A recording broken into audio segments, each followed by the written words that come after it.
जय श्री कृष्ण। राधे राधे। मैं आपका अपना भूवर यादव आज भूवर अखाड़े पर खुदवल ग्राम सभा चक्रपानपुर से डॉक्टर अनिल इंजीनियर साहब जो है आर्मी में रहते हैं और वो इंजीनियर हैं।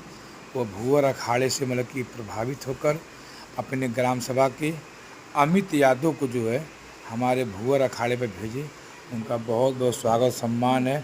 उन्होंने अपनी टीम को गमछा माला लेकर भेजा और केला सेव पहलवानों को जो है मतलब कि इन्होंने सभी पहलवानों को गमछा पहनाकर स्वागत किया। आपका बहुत बहुत धन्यवाद और शुभकामनाएं हैं।